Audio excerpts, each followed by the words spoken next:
A forma como a gente olha para a harmonia de todos esses públicos é fundamental para o sucesso da marca e para a reputação dela. Porque se eu pego os objetivos da empresa, conecto os valores do negócio e eu consigo provar para os meus C-levels, eu sou visto como um departamento estratégico e eu consigo ter mais verba para melhorar as minhas ações, que isso melhora o engajamento, derruba o turnover.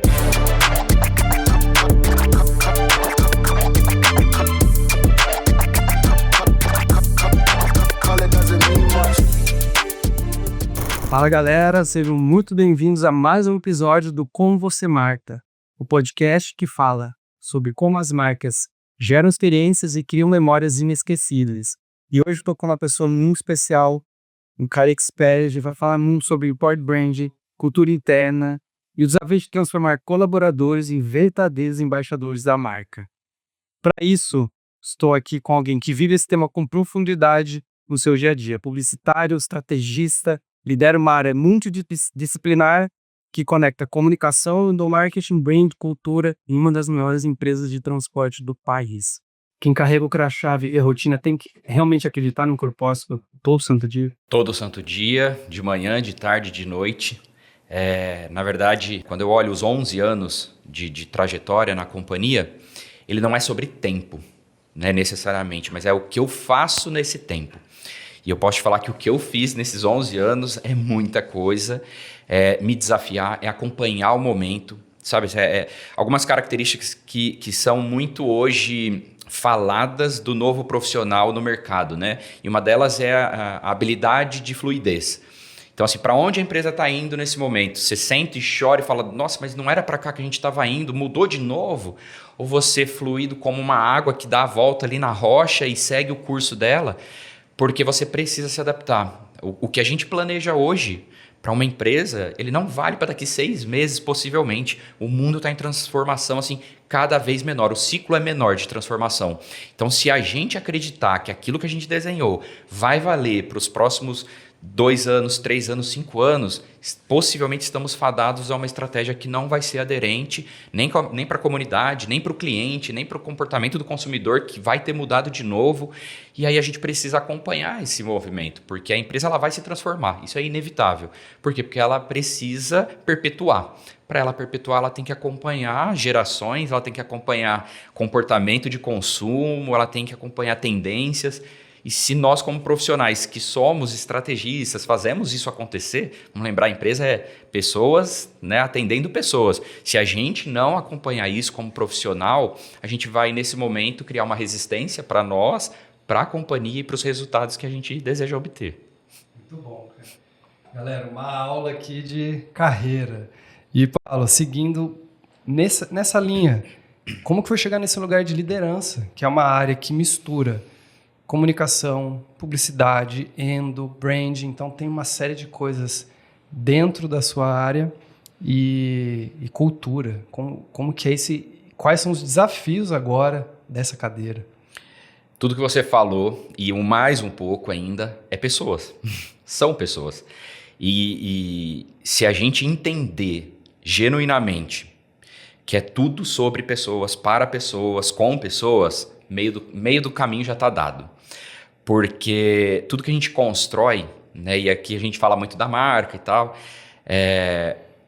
são as experiências que essa marca proporciona e que se tornam memórias, podem ser afetivas, funcionais e tudo mais, mas são memórias e isso acaba até parafraseando o nosso podcast, como você marca. E é assim que a gente marca, né, com memórias que fazem sentido em algum momento como reflexão, fazem sentido como ativação, fazem sentido como uma comunicação, que é aquilo que eu gero de comportamento sobre o que eu comunico. Comunicação não é o que eu falo, é o que o outro entende e o que a gente espera dele. Então, se você entende esse cenário todo, com todas essas frentes que você comentou que fica comigo lá na área, se eu entender, ou como qualquer outro profissional da área entender que é sobre pessoas, metade do caminho já foi. A outra metade é você entender que cada pessoa tem os seus anseios, seus objetivos, seus momentos de vida. E aí você vai lá naquele real interesse, né, o genuíno interesse do indivíduo, da pessoa, seja ele quem for. né, todo aquele ecossistema de stakeholder que uma empresa tem desenhado. Pode ser o cliente, pode ser o colaborador, pode ser um fornecedor. Essa pessoa ela precisa se sentir assistida, ela precisa se sentir pertencente, ela precisa se sentir que você entende quem é ela, o momento dela e que a construção com ela é uma construção de valor. Nesse momento você cria um vínculo, você cria uma conexão. Se você criou conexão, daí para frente, sabe, o céu é o limite? O que a gente constrói com base em confiança numa relação de interpessoalidade, cara, não dá para saber aonde dá para chegar, porque nós como profissionais, quando somamos, né, nessas trocas, a gente atinge uma infinidade de possibilidades, da porta para dentro e da porta para fora. Nesse trabalho de construção de ações, vou falar mais da porta para dentro, mas também cabe da porta para fora, na hora de construir o calendário de Endo, na hora de construir os momentos que serão trabalhados para esses colaboradores. Claro, vocês têm um manual interessante, né, de valores que está andando debaixo do braço da sua área, mas o quanto vocês acessam o time de gente, o time de cultura, tem trocas relevantes para vocês descerem a comunicação da forma adequada ou não tem tanto tempo para ter essa conexão? Tem. A troca é constante, a gente precisa estar atento a um termômetro, entre aspas, né? Porque a gente está falando de cultura. Cultura, eu arrisco dizer para você que cultura é um sistema orgânico. E tudo que é orgânico você precisa estar atento, porque é um sistema vivo, né? E que tem resposta, é igual ao nosso corpo. Se um órgão está falhando, ele sobrecarrega o outro e vice-versa. Eles precisam estar em harmonia. Uma cultura organizacional, uma das premissas dela é essa harmonia entre todos esses públicos. E quando a gente olha da cultura, como a gente ativa, como a gente olha um calendário de endomarketing, é muito legal frisar, né? Calendário de endomarketing, as ações de endomarketing não são festa. Calendário de endomarketing não é pão e circo. Longe disso. Quem está achando que um calendário de endomarketing ele é um pouco mais de festa, ele é comemoração. Não, ele é estratégia que, ora, depende de cada empresa, cada momento, claro, mas ora você define quando que você conscientiza um colaborador a respeito de um tema, ora você comemora com ele, para ele perceber, né? A gente tem o desafio de tangibilizar valores, tangibilizar competências da companhia. Então, a gente tem datas e momentos desse calendário que eles nos permitem fazer alcançar diversos objetivos com o nosso público. Seja ele causar uma reflexão, seja ele um reforço de um comportamento, ou seja ele comemorar mesmo. Né, como é o caso de pesquisas de clima organizacional, né, nós somos ranqueados, né, nos 150 lugares mais incríveis para trabalhar hoje do Brasil, e isso é um momento que a gente celebra, porque a gente ouve o colaborador, né, esse clima ele é construído a 4 mãos, da empresa com o colaborador, e aí voltando lá naquela corresponsabilidade do que me compete naquilo que eu faço, isso também faz parte da cultura do clima da empresa, né, a gente constrói isso junto. E aí nada mais justo do que quando nós somos reconhecidos por isso, que a gente comemora nesse momento.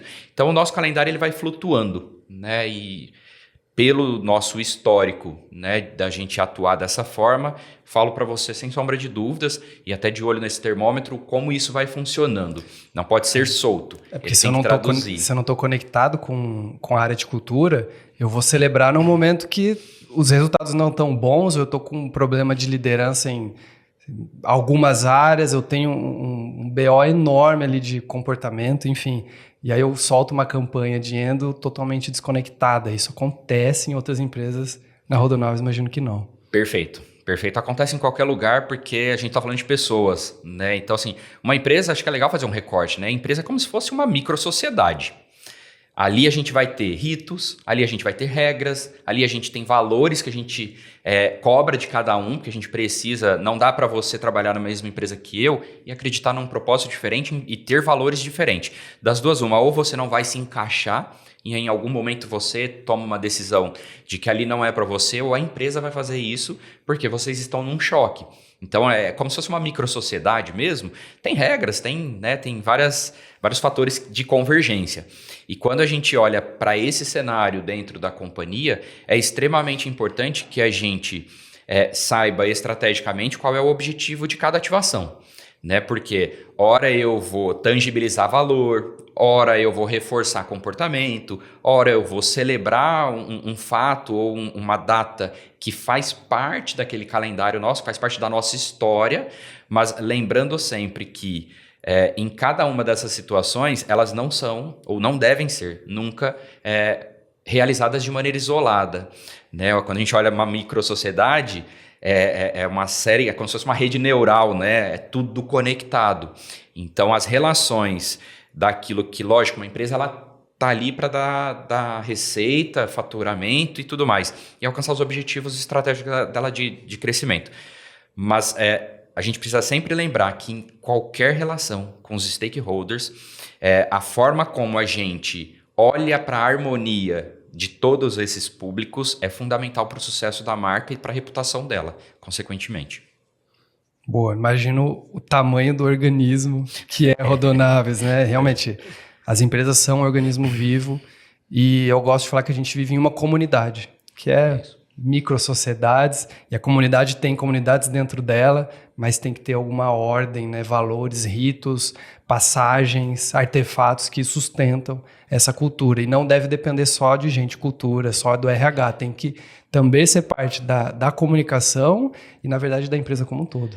Justamente, é da empresa como um todo, né? A cultura não é responsabilidade de uma área, a cultura é uma corresponsabilidade de todos que devem exercer aquelas competências, aqueles valores que são esperados, que são comuns na companhia. E é bacana quando a gente faz esse paradoxo da microsociedade, né? E que uma empresa ela é um organismo vivo nesse sentido. É legal a gente olhar que cultura não faz as pessoas. As pessoas fazem cultura. E aí esse é o princípio para que você seja extremamente criterioso na sua contratação, no olhar atento a soft skills, valores em comum, porque são as pessoas que fazem a cultura. E quando elas têm uma convergência de valores, de cultura, olham para os mesmos, né, objetivos, a cultura, consequentemente, do todo acontece. Senão a gente vai acabar disputando. Você vai olhar uma coisa, eu vou olhar outra, e a gente vai acabar entrando numa relação de desgaste. Exatamente. E essa espinha dorsal da experiência de marca, desse trabalho para ter realmente os colaboradores engajados e descer mesmo essa comunicação, é o calendário, como que vocês fazem essa construção para ter realmente esse ritmo que a Rodonaves tem hoje? Sim.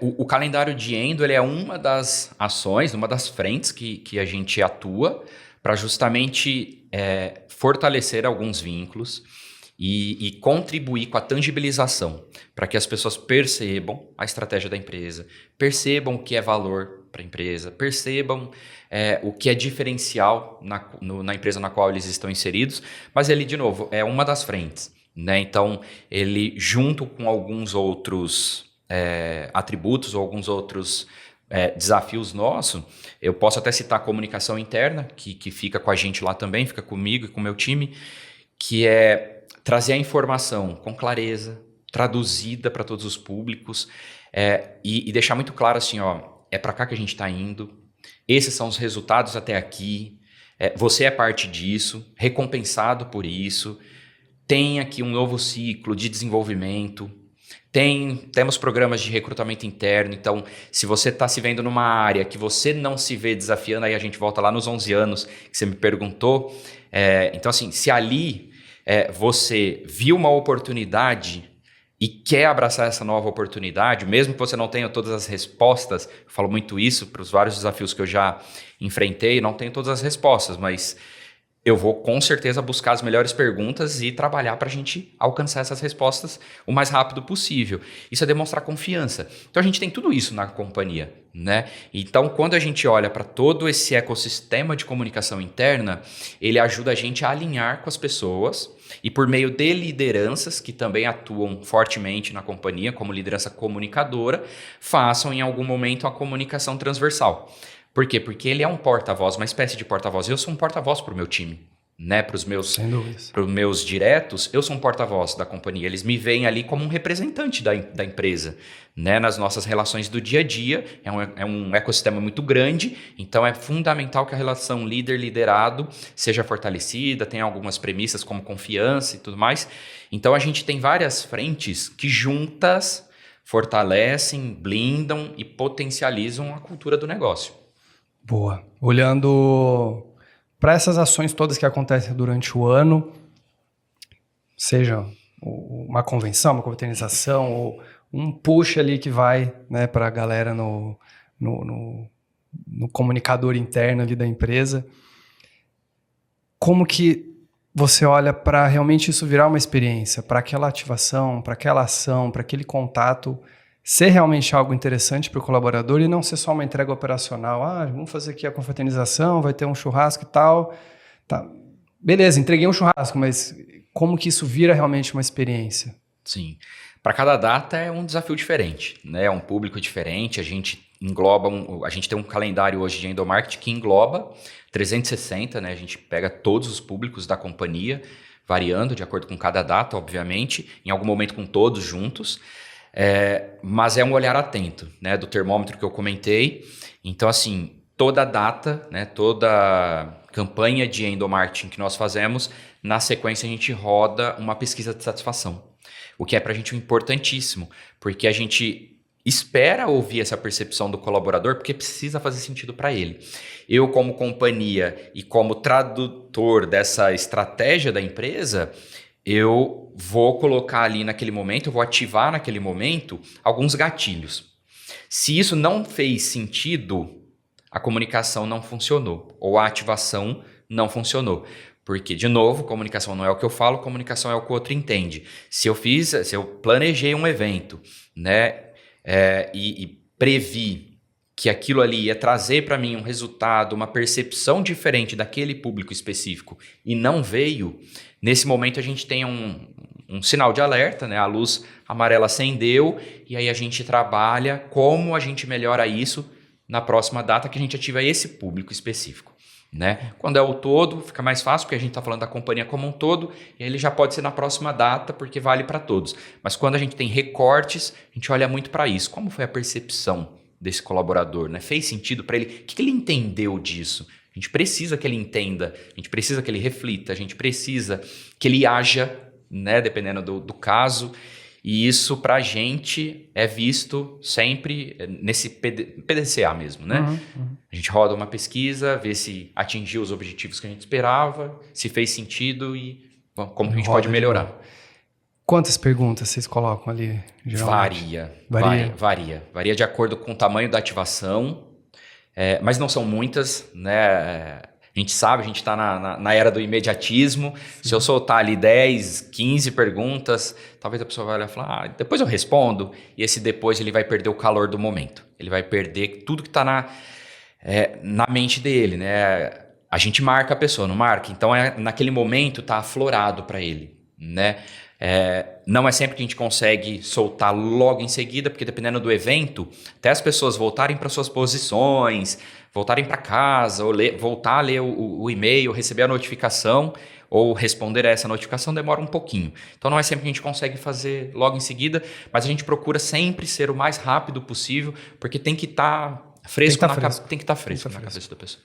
Porque é uma pergunta curiosa para a galera poder usar nas empresas, né? Então, não tem uma receita de sempre fica na dúvida se é por seleção, é campo aberto, para depois vocês poderem colher essas informações e realmente... É quanti e quali, tá? A gente mistura um pouquinho dos dois, e aí dá um pouquinho mais de trabalho quando você traz um campo qualitativo, mas de novo é pessoas, né? Então a pessoa, deixa ela falar. Se ela tiver alguma sugestão, e muitas vezes eles querem, né? Eles são pertencentes a uma micro-sociedade, então eles querem ser ouvidos. Então, assim, o campo aberto ele dá um pouquinho mais de trabalho, mas ele traz uma riqueza absurda pra gente. E agora com o IA dá pra gente avaliar bem mais rápido do que... Colocando a tecnologia... que no passado era difícil avaliar tudo. E, cara, o que é uma taxa boa, não precisa falar de vocês, de resposta? Cara, 20% da companhia respondeu, 10%, 5%, porque a gente sabe que é muito difícil todo mundo responder. É difícil. Porque cada um está num momento. Acabou aquele evento, aquela ativação, dali de repente eu começo a fazer outra coisa, você vai para um momento de descanso, então cada um tem um horário, assim, cada um tem uma rotina. É difícil, mas depende de cada pesquisa, mas eu falo para você que dependendo do tamanho da estratégia, a gente espera alcançar tipo 80%. Porra, é muita coisa. É muita coisa. 80% é muita coisa. Dependendo do nível estratégico que a gente precisa daquela pesquisa, do insumo, da percepção do nosso colaborador para a gente saber o que funciona e o que cabe melhoria, cara, a gente precisa ouvir a maior parte desse público para ele, de fato, trazer uma fidelidade de um cenário. Cara, muito interessante. É muita coisa. Não é fácil. Não é só por causa disso, mas por ter esse nível de resposta, com certeza ajuda vocês a reforçar as ações, a cultura permear mais ainda, e se as pessoas respondem, 80% da empresa responde, quer dizer que estão engajadas, né? Então você consegue medir uma série de coisas com alguns números que vocês podem ler. Sim. Para a gente, sempre foi assim? Não, processo evolutivo, né? Até há uns 3 anos atrás, 3, 4 anos atrás, a gente olhava o calendário de Endo muito pontualmente por data. Ele já existia, né? Ele é muito forte, ele remete ele traduz uma cultura muito forte na empresa, mas a gente olhava cada data como um objetivo ali, né? Essa data que a gente vai ativar agora, o dia do motorista, o dia das mães, o dia dos pais e tudo mais, dia do trabalhador. E aí a gente, num processo evolutivo, percebemos que esse calendário, quando tem um fio condutor, ele ajuda o colaborador a entender os momentos em que a gente fala com ele, seja para uma campanha, uma ação ou até um evento, né? Quando a gente ativa a marca com eles. E isso para a gente foi um salto na percepção do colaborador, foi nítido. Nítido porque, de novo, como não é só festa, né? Não é festa, calendário de Endo, marketing, ele é estratégico, a gente aterriza, né? E lá a gente tem a clareza do porquê que a gente tem ali em conjunto um propósito em comum, por que a gente está ali, o como a gente deve atuar no nosso dia a dia e o que a gente faz na prática no dia a dia. Uma analogia ao círculo dourado mesmo, né? E o Endo, ele entra justamente nesse meio, porque a gente traz muita reflexão do como. E o como é realizar o extraordinário, o como é se engajar, o como é participar, o como é se apropriar das diversas práticas e programas que a empresa disponibiliza para a gente, e que na corresponsabilidade do que me cabe é participar ativamente disso, é usufruir disso. Por quê? Porque a gente precisa ir juntos para atingir o mesmo objetivo. Não dá para deixar um ou outro para trás. Então, o calendário de Endo ele vem muito nessa linha, para ajudar as pessoas no âmbito de reflexão mesmo, como, né, eu devo atuar, o que se espera de mim em questão de comportamento, de competências. Ele ajuda muito nesse sentido, porque em vários momentos a gente ilustra isso pelas ações e pela comunicação que o evento, ou campanha ou ação traga para ele. Sim, e fazendo uma reflexão aí para a galera, para os profissionais da área que estão com esse desafio. Quem está ali, uma coordenação, um head, um gerente, um diretor, que ainda tem esse desafio, onde que eu enxergo? Você conseguir se provar como uma área estratégica, porque se eu pego os objetivos da empresa, pode ser por OKR, por qualquer outro método, eu entendo esses objetivos, eu conecto os valores do negócio junto com a área de gente, e eu desço isso para uma comunicação integrada durante o ano todo, e eu consigo provar para os meus C-levels, para o conselho, ou quem quer que seja que está ali avaliando essas decisões, eu sou visto como um departamento estratégico, eu consigo medir os resultados, seja por pesquisas ou outras ferramentas, e eu consigo ter mais verba para melhorar as minhas ações, que isso melhora o engajamento, derruba o turnover, eu gero resultados como o GPTW, enfim. Ele se retroalimenta, é isso aí. Então, isso mesmo. Assim, quem está com dificuldade, como se provar estratégico? A resposta está aqui com o Paulo. É isso mesmo. Muito bom, cara. E olhando para a galera que é contratada por vocês, que eu estou nesse lado da mesa, como que você avalia uma concorrência?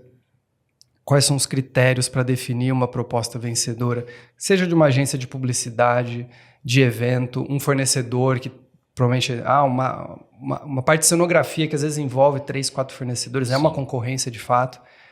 Como que é essa avaliação? Tem vários fatores que a gente considera, né? O primeiro, obviamente, quando a gente olha para fornecedores, a gente precisa enxergá-los se encaixando nesse ecossistema. E aí a gente tem que ter diversos fits, né? E aí para isso a gente tem um compliance que ajuda a gente, inclusive, com meios legais. Então a gente precisa ter essa responsabilidade do todo que estamos inseridos, né? E nós temos. Mas tem vários outros fatores. E um deles é muito de percepção, porque a gente precisa perceber no fornecedor que está se dispondo a ganhar uma concorrência com a gente, que ele se vê como uma extensão. A gente vê ele como uma extensão. A gente precisa de braços para dar conta de todo esse universo que eu comentei de colaboradores e do nosso ecossistema que é gigantesco. Como que a gente consegue trazer linearidade nessas relações, ativar com padronização e tudo mais, e com desafio extra ainda, né? Olhando para o Brasil inteiro. Então, tudo isso precisa acontecer cronometrado, né? Organizado, as percepções precisam ser a mesma, né? A mesma marca que eu estou ativando em Ribeirão Preto é a mesma que eu vou ativar no interior do Rio Grande do Sul, né? Então, assim, salvo com entendimento regional, o Brasil tem proporções continentais, é legal lembrar isso. Então, assim, a gente entende onde a gente está encaixado, mas a empresa, ela tem uma espinha dorsal de cultura. Então, quando a gente olha para o fornecedor, numa concorrência, a gente precisa enxergar muito claro nele isso. Essa disposição de ser uma extensão da nossa equipe, dos nossos braços, de fazer acontecer, de acreditar nos mesmos ideais que a gente acredita e o famoso brilho no olho. Demonstrou brilho no olho e que está junto é fator de sucesso para uma concorrência. Tem um peso grande ali, então. A capacidade de mostrar que está disposto a entender o cliente, né? E junto disso a capacidade operacional, porque não adianta nada eu estar muito alinhado com vocês e ter uma dúvida do contratante, mas será que esse cara entrega? Como que ele me entrega isso a nível nacional? Mas e os outros 2 pontos que a gente sempre escuta, o mercado escuta, né? O nosso mercado. Preço e criativo. Tem um equilíbrio? Não tem, porque tem empresas que conseguem extrapolar o budget, tem empresas que, cara, é esse o valor, e aí dentro desse valor o criativo é o que mais conta. E esse pezinho aí desses dois... Tem, mas budget é rei, a gente precisa lembrar disso. Né? É uma responsabilidade, né? Gerenciar orçamento e quando a gente se compromete com a empresa e ela tem toda aquela conta até a última linha da saudabilidade do negócio, respeitar budget é lei, né? Base, é básico. Então, assim, a gente, sabe o famoso se vira nos 30? A gente precisa se virar nos 30 constantemente, o que não é de todo mal, porque muitas vezes uma boa ideia surge justamente quando você não tem tanto recurso. Né? E a gente tem muita história boa para contar em cinema, série, na cultura como um todo, nas ideias de publicidade mesmo e de ativação. Então a gente é desafiado. E todo momento que o ser humano é desafiado, ele dá um jeito e ele se reinventa. E muitas vezes essa habilidade de uma comunicação, uma inteligência por trás de uma ideia, né, uma ação, ela vai tentar compensar o que o budget não traria num budget mais recheado, né? Então, nesse momento eu não vejo de todo mal, não vejo que é toda uma perda, não. Eu acho que dá pra gente ver, como tudo na vida, os 2 lados da moeda. Então, tem o desafio da gente olhar e falar, esse budget aqui tá um pouquinho mais apertado, mas a gente precisa dar um jeito do colaborador sentir esse momento pensado para ele, né? Com um gift pensado para ele, que faça sentido para ele. E, cara, dá certo. É mais desafiador, mas dá certo. Sim, eu lembro de uma ação que a gente fez pro Dia das Mães, se eu não me engano. Tava o orçamento apertado e a gente conseguiu criar aquela ideia que tinha um rótulo, se eu não me engano era uma lata de suco, e você tirava o rótulo e tinha outra mensagem. Era isso. Cara, e dentro de um orçamento apertado, a gente conseguiu ter uma ideia muito diferente. E esse é um exemplo bom, porque era uma ação simples, um rótulo numa lata de suco. Mas a gente justamente queria trazer a reflexão, porque a gente vem de um histórico no âmbito profissional, né, no âmbito corporativo, de que a gente tem muito mais homens no mercado de trabalho do que mulheres. Isso é histórico e a gente luta contra, a gente vai alcançar essa equidade, mas ele ainda é presente. A gente sabe disso, não dá para fazer vista grossa. Cabe a nós tentar reverter isso e lutar para isso. Nessa ocasião, era justamente essa reflexão que a gente queria trazer para a mulher, para a gente refletir na mulher assim, não caia na situação de vítima. Se empodere mesmo, haja como protagonista da sua carreira, do mercado, da posição que você conquistou, porque você buscou isso, que você conquistou, e saia dos rótulos que tentam colocar em você. Era essa a reflexão. E aí a gente vai numa simples lata de suco. Mas com uma mensagem poderosa. Poderosíssima. Poderosíssima. A gente já teve ação que na época até traduzia ela no final assim... Caramba, a gente conseguiu mobilizar uma empresa inteira com um simples pedaço de papel. Porque a gente entregava para a pessoa alguns dizeres, né, do tipo assim, abrace aquela pessoa que se desafia igual você e busca o extraordinário na companhia. A pessoa picotava isso, levava num colega e dava um abraço nele. Depois a gente fez com a plaquinha também. Fez com a plaquinha. Então, assim, é um simples pedaço de papel, mas que gera um engajamento, uma reflexão e cria conexões, né? Fortalece conexões. Então, assim, se a gente tivesse nessa ocasião um budget muito maior, a gente não iria para um pedaço de papel. A gente iria para algo muito mais magnífico, né? Muito, muito maior, muito grandioso. Talvez não precisasse. Que talvez não precisasse. E a gente pode usar essa verba para um outro momento que precise de uma ação diferente. Boa, muito bom. E aí fica a discussão das agências com as marcas, o quanto que custa essa ideia. Não é fácil chegar no simples, né? Sim. Para falar a verdade, estou para dizer que é mais difícil chegar no simples do que no grandioso. É bem mais difícil trabalhar sem dinheiro. Muito mais difícil. Boa. E aí, olhando para Employer Branding, você deve escutar bastante, a gente escuta, Employer Branding é coisa da RH. Deixa para o marketing que faz uma campanhazinha lá e comunica para a galera. Fazendo gancho com essa avaliação de estratégia, como que eu quebro esse rótulo e trago para a mesa da estratégia? Como que eu provo ali que Employer Brand é importante? Eu consigo quebrar essas barreiras para cima, porque geralmente é para cima a dificuldade. Uhum. Eu tenho que ter um CEO comprado, eu tenho que ter o conselho comprado, os donos, ou eu consigo fazer esse trabalho de estratégia? Você tem que ter todo mundo. Todo mundo tem que estar no jogo. Employer Brand não é do RH, não é do marketing, não é da área que faz uma ativação de endomarketing. É de todos na companhia e nesse ecossistema, né? Todos nós temos deveres, responsabilidades e prazeres nesse cenário. E isso precisa estar muito claro. Para aterrissar e deixar isso mais fácil para as pessoas entenderem, é uma regra clara. O que se espera de mim, por exemplo, Paulo, que hoje sou uma liderança na empresa. Eu tenho competências que me são avaliadas, inclusive, que tem parte delas para desenvolvimento, mobilização de pessoas, já que sou uma liderança, e parte delas para construir resultado, ter senso de dono, protagonismo, né, e relacionamento para poder construir em conjunto. E isso serve para todo mundo. Lógico que a gente está falando de escalas de competências, né?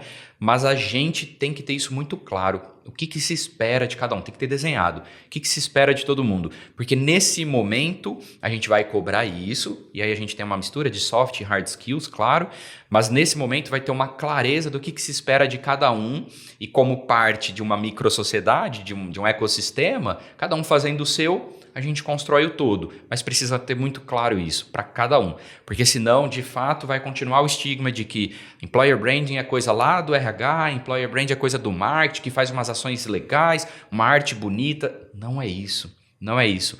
Cultura, ela vai comer a estratégia no café da manhã com um copo de leite, sabe? Então, assim, por quê? Porque cultura é feita por pessoas. Né? As pessoas fazem a cultura, não é o contrário. Então a gente precisa ter muito claro o que cada um de nós devemos fazer, o que se espera de cada um de nós, no porquê que a gente faz, no como a gente faz e o que de fato a gente faz no dia a dia. Excelente. E a cultura realmente vai comer a estratégia no café da manhã. Todo dia. Tem os jargões, mas, cara, faz sentido. O que falam de você quando você sai da sala, isso serve para a liderança, serve para a própria empresa. O que os meus colaboradores estão falando no barzinho ou em casa para a família. Então, essa é a cultura. Realmente, eu estou permeando e fazendo a minha mensagem ser propagada. Então, baita trabalho. Reputação começa de dentro para fora, inevitavelmente, assim, impreterivelmente, aliás, porque é isso, numa roda de conversa, num churrasco, num bar, se um colaborador de uma determinada empresa, ele traz ali uma experiência péssima, ele fala coisas que supostamente estariam do portão para dentro, cara, isso ali já colocou em xeque a reputação daquela marca, né, do serviço e do produto que ela presta e entrega. E aí a mensagem que fica é isso, né? O que falam de mim? Né? Tem várias frases clichês, mas que elas são muito boas. Dá para usar, né? Cultura é aquilo que o colaborador sente no domingo à noite. Né? Aquela vontade ou não de ir trabalhar na segunda. Putz, amanhã eu começo aquele projeto novo, amanhã eu tenho uma reunião super legal que a gente vai alinhar umas coisas para o semestre, não sei o quê. É esse sentimento, né? Amanhã eu vou fazer uma entrega, essa semana a gente tem um desafio e tal. Sim. Ou é caramba, lá vou eu para mais uma segunda-feira, né? Até a voz muda, né? A pessoa... Então, assim, isso diz muito, né? Reputação é o que falam de você quando você não está presente. Lembrei de uma palestra que eu participei recente do João Adib, né? Então, baita referência para construção de marca, tanto marca pessoal quanto empresarial. E ele fala, o primeiro comprador do seu produto, do seu negócio, são os seus colaboradores. E aí ele tem um trabalho lá fortíssimo. Isso eu achei incrível, ainda quero implementar. Acho que assim, não sei se é toda segunda ou a cada 15 dias, 6h30 da manhã, ele abre uma live fechada só para os colaboradores. E aí o cara fica lá, acho que 1 hora e meia, falando sobre determinado assunto para reforçar a cultura. Olha isso. Então, talvez levar para alguém fazer esse trabalho lá é um trabalho interessantíssimo. Quando a gente até falou, employer brand é coisa do RH, coisa do marketing. Assim como você fala assim, a venda, né, é uma responsabilidade do comercial. Cara, comercial tem a responsabilidade de vender. Mas, de novo, se a gente está falando de reputação, de marca, de construção de valor, todos nós somos vendedores em algum momento. Exato. Todos nós. Né? Porque não dá para o vendedor ir lá e ser cobrado pelas metas dele se a gente tem outros 90 e tantos % do quadro não acreditando nisso e falando o contrário numa mesa do bar, como você comentou. Então, assim, todos somos vendedores. Né? Em algum momento de hard sell, em algum momento de valor de marca, mas todos somos vendedores em algum momento, sabe? Isso é responsabilidade nossa. Também lembrando da CIMED, do Adib, acho que foi nesse mesmo dia, ele comentou sobre alguns lançamentos que eles fazem, os Carmeds e tudo mais. Eles fazem os lançamentos, não sei se são todos, também interno. Alguns dias, ou uma semana, ou um mês antes, eles disponibilizam o produto para todos os colaboradores, abre uma live, faz todo um trabalho de venda interna, e eles não estão tão preocupados se alguém vai vazar aquela informação, porque tudo bem, e isso vem de dentro para fora. Achei também um movimento diferente. Geralmente a gente abre um produto, abre uma linha nova de trabalho para o mercado e esquece da galera que está aqui com a gente. Que numa linha do tempo não gostaria nunca de ser o último a saber, né? Porque ele que constrói isso, né? A gente tem essa construção conjunta. Se ele sabe depois, né, para uma rede social, enfim, por imprensa, vários meios de estratégia nossa de comunicação, ele se sente meio desprestigiado. Ele fala, cara, eu tô aqui dentro. Né? Como assim? Não tô sabendo. Não tô sabendo. E isso é interessante. O não tô sabendo, ele pode ter os dois vieses, inclusive, né? O não tô sabendo, tô chateado com isso, né? Esqueceram de mim. Trabalho aqui, esqueceram de mim. Ou ainda, numa roda de bar, cara, vi aquele lançamento, ele, não tô sabendo. Olha que péssimo para uma marca. Nesse momento, que um colaborador fala assim, não tô sabendo. Não sei nem se é real isso aí, porque não falaram nada lá na empresa. Aí já coloca em xeque, putz, será que era uma fraude? A gente está com tanta IA acontecendo, agora cada vez mais com realismo. Aí você já vai falar assim, putz, será que eu vi alguma coisa que não era real mesmo? Já coloquei, deu um passo atrás e aí com isso a gente perde o potencial de conexão. Muito boa reflexão. E mudando aqui o caminho, Paulo, de IA, eu vi acho que foi ontem, notícia do Sam Altman lá da OpenAI, falando que 95% das agências de marketing não vão existir daqui, sei lá, 2 anos, porque a IA vai fazer praticamente tudo. Como que está esse movimento lá dentro? Vocês estão conversando sobre AI? O quanto isso tem impactado? Porque também em alguma das conversas, acho que foi com o pessoal da Santa Helena, os times têm aprendido a usar bastante AI e ganhando um pouco mais de velocidade, não dependendo tanto de uma agência, porque a agência tem outras agendas. Como que está esse movimento lá dentro? Vocês estão abraçando isso? Estão ganhando mais velocidade? Tem serviços que talvez não vão fazer mais sentido terceirizar? Isso, para o nosso mercado aqui, é bem interessante. Não olhar para a IA hoje, você está para trás, né? Tem que olhar, né? Já faz parte do nosso dia também. A gente ainda não tem total clareza, não sei se alguém tem, né? Acho que ninguém tem ainda. É tudo tão volátil e acelerado.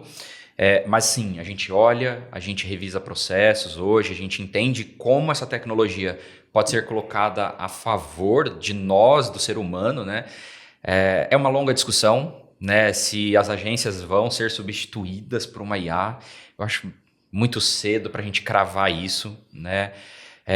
Eu acho que sim, a gente vai se adaptar a isso tudo, né? E aí, consequentemente, no seu caso, por exemplo, provavelmente você vai olhar uma parte do que vocês fazem no dia a dia que uma inteligência artificial vai conseguir te entregar com mais agilidade, né? Eu não falo nem mais assertividade do que um ser humano. O ser humano ele vai chegar naquilo, revisando, olhando de novo, né? Passando por uma dupla validação com uma liderança e tal. Ele chega naquilo lá, mas uma IA às vezes chega um pouco mais rápido. Então eu acho que vai acontecer em algum momento a convergência do ser humano com a inteligência artificial e não a rebelião das máquinas, senão a gente vai lá pro filme, né? Exterminador do Futuro tá chegando. Não vejo, hoje pelo menos não vejo, assim, só que é muito difícil, porque o ciclo está sendo cada vez menor e o salto é maior.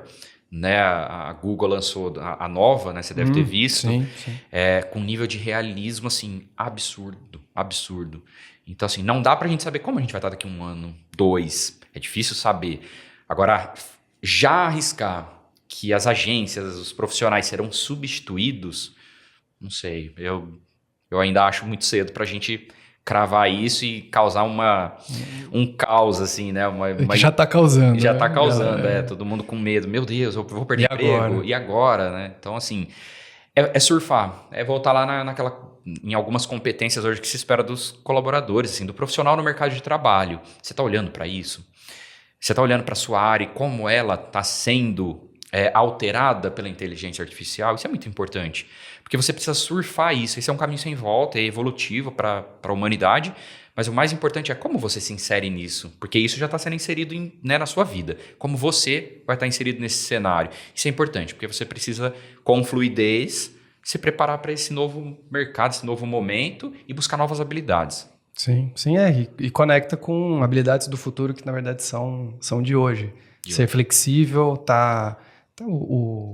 tem um coeficiente, o QH tá alto, que é o coeficiente de humildade. Então, assim, estar aberto o suficiente a aprender, né? Estar em aprendizado contínuo e a IA está nesse caminho. Se eu não me adaptar, se eu não aprender a utilizar esse negócio a meu favor, aí a gente está lascado. E é interessante, né? Porque quanto mais a gente caminha para isso, por outro lado, mais outros critérios vão virando ouro, né? A relação humana vai virando ouro. O real, genuíno interesse. O humano ser humano de verdade. O humano ser humano de verdade, sabe? De você chegar num 1 para 1 e se dedicar para a pessoa, porque é 1 para 1. Não é 1 para 1 com celular, com telefone, com notebook, é 1 para 1. Me fala um pouco de você, como que você tá, seu momento. Eu senti que você tá um pouco cabisbaixo esses dias. É um ser humano ali, né? Então, assim, equilibra.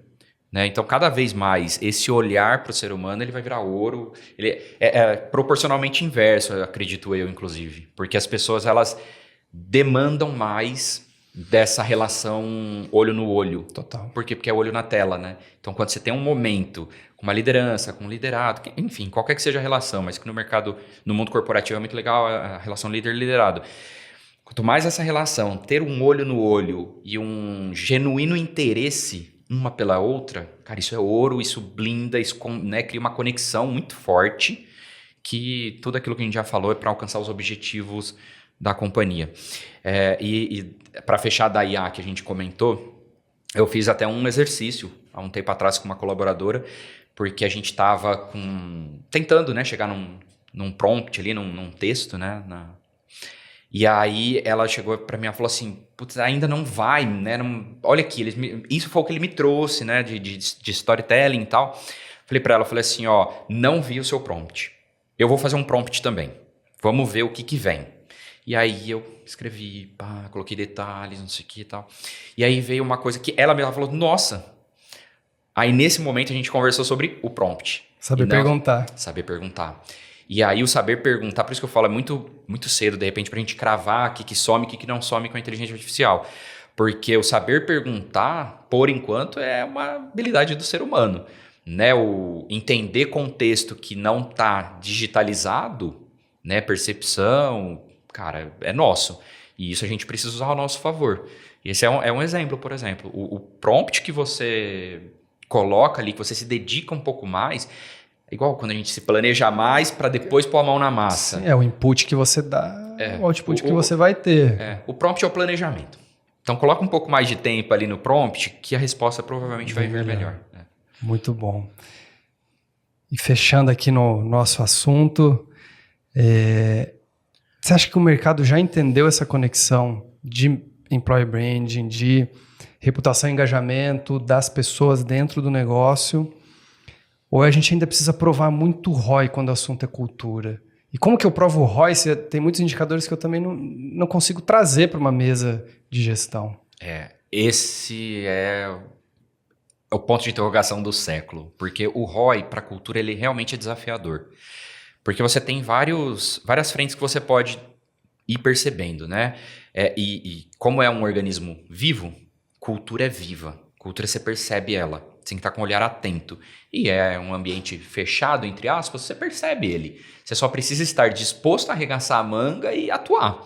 Porque alguns sinais eles vão sendo dados ali. E aí você pode usar várias métricas. A gente falou da pesquisa de satisfação com relação a clima organizacional. A gente falou de pesquisa de satisfação com calendário de Endomart, seja ação ou evento, e assim por diante. Então a gente tem inputs e a gente tem percepções. Porque a gente está falando de pessoas.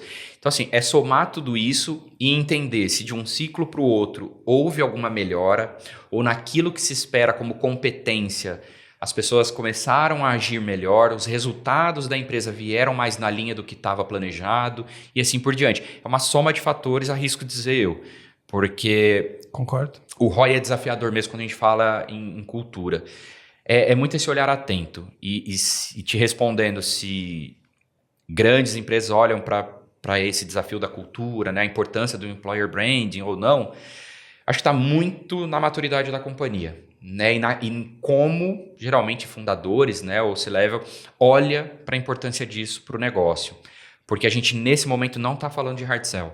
Nesse momento a gente está falando muitas vezes do intangível, a gente está falando de valor. E valor é percebido por meio dessas relações, de todos eles. Do fornecedor, do colaborador, do cliente, mas é um valor, não é a compra do produto ou do serviço propriamente dito. Eu confio e eu tenho uma conexão com a marca X e eu consumo o produto dela, ponto. Por quê? Porque eu acredito e eu divido, né, compartilho dos mesmos valores, ideais e a responsabilidade que ela tem. Por isso que é importante, é uma soma de fatores, é importante a gente olhar para todos eles. A gestão... qualquer que seja, tem que saber cruzar uma série de informações, seja lá, voltando, né? Peguei o NPS, peguei uma pesquisa de clima, turnover, vendas, horas extras, você começa a colocar uma série de indicadores e dá para encapsular numa cultura, entender o impacto das ações que estão sendo feitas e o resultado ano após ano. Então, o que eu implementei esse ano de gestão em questão de cultura, de comunicação interna, de employer brand, tudo que envolve esse que é enorme universo, com certeza consegue ser medido. Agora, a empresa tem que ter muita maturidade de fato para olhar e saber, falar, não, mas isso... Muitos vão falar, não, mas isso não foi resultado desse conjunto de ações, foi porque meu time de vendas está vendendo mais. Não é bem por aí, né? E se você também deixa só para o time de vendas ali, que é a venda direta, é você se abster de uma corresponsabilidade para o todo, né? Ele faz a venda, tá lá, ele tem indicador para isso, inclusive. Mas se ele for tentar vender e eu, numa roda de bar, falo mal da empresa, vai ficar muito difícil a venda dele. Porque nesse momento eu influenciei pessoas do meu círculo a colocarem em xeque o reputacional da empresa, que ele está vendendo o produto ou serviço. Então, assim, volto a dizer, é uma junção de fatores, é uma soma de fatores e de corresponsabilidades. Porque estamos juntos num ecossistema todo interligado. E a cultura é a soma de rituais, corresponsabilidades, cumprimento de regras, de valores e tudo mais. Muito bom, Paulo. E para fechar, temos uma pergunta fixa aqui, que sempre saem respostas muito legais, que é sobre as nossas memórias. Então, qual que é a memória? Pode ser pessoal, profissional, que te marcou profundamente e te influencia no jeito que você lidera, que você trata as pessoas, toma decisões, que faz você viver hoje. Caramba, essa é difícil mesmo. Essa é boa. Essa é boa. Cara, eu vou citar para você que a minha maior referência é minha mãe, sem sombra de dúvidas. Principalmente hoje como liderança, eu digo. Porque foi com ela que eu fui aprendendo pelo exemplo, que é a melhor forma de aprender na vida. Como você, quando tem o genuíno interesse em saber daquela pessoa, estender a mão para aquela pessoa, ajudar aquela pessoa, entender o momento dela, como você pode fazer a diferença para ela. Para mim isso marcou muito e me ensinou, hoje eu percebo isso, me ensinou como liderança a atuar dessa forma, né? É só isso? Não é só isso, né? Mas uma maior referência para mim, sem sombra de dúvidas, acho que pelo exemplo, foi a minha própria mãe. Mas a gente aprende muito como não fazer também, né, na vida, né? Então, cara, de tudo a gente recebe limão na vida. E aí das duas, uma, ou você reclama daquele limão e fala, cara, não quero tomar esse limão agora. Ou você corta ele e, dependendo do momento, você vai fazer um suco, você vai temperar uma salada, você vai fazer uma caipirinha. Então, assim, o limão tá aí. O que você vai fazer com ele? Se você quer espremer ele no seu olho e chorar, depende muito de você. De novo, porque você tem que ser protagonista da sua própria história, né? Não pode esquecer disso. Então, até quando acontecem situações que não servem pra gente, coloca a gente num cheque do tipo, puta, isso que a pessoa fez feriu um valor meu, nunca faria isso com uma outra pessoa. Você acabou de aprender, né? Você acabou de aprender e com isso a gente tem um processo evolutivo. Simples assim. Muito bom, agradeço o relato. Depois na saída, né, todo mundo que está nos ouvindo aí, manda uma mensagem para a mãe, né, agradece ali o que ela fez por nós. E agradecer, cara, por ter passado esse tempo aqui conosco, compartilhado sua visão, sua vivência, mostrado um pouquinho, sei que dá para ficar horas aqui conversando, sobre como Employer Brand vai muito além desse termo, comunicação, e não é algo isolado. Né? Não é de uma área, não é da área de marketing, de comunicação, de RH, é de todos e é da companhia. Quer compartilhar suas redes, as redes da Rodonaves, para a galera poder seguir? Obrigado, vou começar agradecendo a participação. Para mim é que foi um prazer participar, é sempre bom, é sempre rico essas trocas, assim, eu adoro, porque quanto mais a gente fala sobre aquilo que a gente vive, aquilo que a gente faz, mais a gente está aprendendo, inclusive. Porque as trocas fazem isso com a gente. E esse é um desses momentos de relacionamento interpessoal que a gente falou tanto no começo, inclusive. Convido todo mundo a conhecer um pouco mais dessa história. A gente tem nossos cases do que eu comentei aqui de ativação, como entender o que é a nossa marca nas redes sociais. Só procurar lá Rodonaves, LinkedIn, nas principais plataformas da Meta, Google e tudo mais. E o meu, né, caso alguém queira se conectar para a gente trocar mais ideia, é Paulo Lataglia. No LinkedIn, é o mais ativo meu hoje. Eu dei uma segurada nas outras redes. Estava tomando muito tempo meu, Rodrigo. Então eu foquei um pouco mais o LinkedIn tá ótimo. No LinkedIn, que tem mais a ver com o momento que eu me encontro também, que é olhar muito para minha carreira e perder um pouco menos, usar o tempo da tela mais para a carreira e os outros momentos que sobram para a vida pessoal, o olho no olho, né, o abraço, o calor humano e um sofá com seriado. Muito bom, boa. E Eu sou o Rodrigo, novamente, relembrando aqui para quem está nos ouvindo. Minha rede, principalmente no Instagram, @rovitor. Lá eu falo mais para os profissionais do mercado de eventos. Então, tenho trazido muito conteúdo para a nossa área, a gente conseguindo auxiliar a realmente a gente continuar crescendo como um dos maiores construtores de PIB do país. Também tem o @fito.ag, que é a nossa agência. Lá a gente mostra sobre bastidores, sobre os eventos, as ações, tudo que a gente vem fazendo como empresa. Mais uma vez, agradecer quem está aqui nos ouvindo. Fiquem ligados, teremos mais episódios interessantes, importantes, assuntos todos relacionados à marca. E é isso. Muito obrigado, até a próxima.